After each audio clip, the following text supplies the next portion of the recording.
బావ ఇంటి బాధలలో సతమతమవుతుండటం, తండ్రి ఫార్మ్ హౌస్ దాటి రాకపోవడం, పూర్తిగా ఒక్కడిగా తిరుగుతున్నటువంటి కేటీఆర్‌ని టార్గెట్ చేసుకొస్తున్నటువంటిది కవిత. ఇప్పుడు వాస్తవంగా ఎన్నికలయ్యాక ఆవిడ పాదయాత్ర అదేదో యాత్రలు చేస్తే ఏమన్నా ప్రాబ్లమ్ ఉందా? లేదు.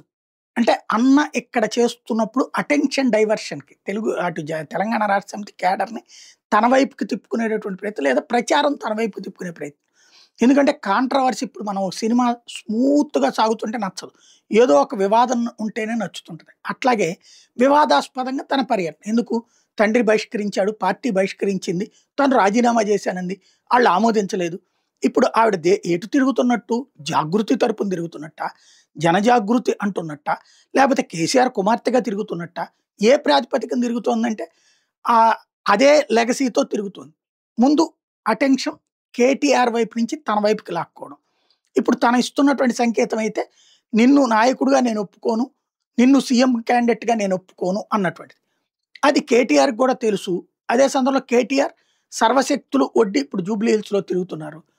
పబ్లిక్ వీళ్ళిద్దరిలో ఎవరిని ఆదరిస్తారనే కంటే కూడా జూబ్లీ హిల్స్‌లో ఎవరిని ఆదరిస్తారన్నదే ఇక్కడ అతి ప్రశ్న.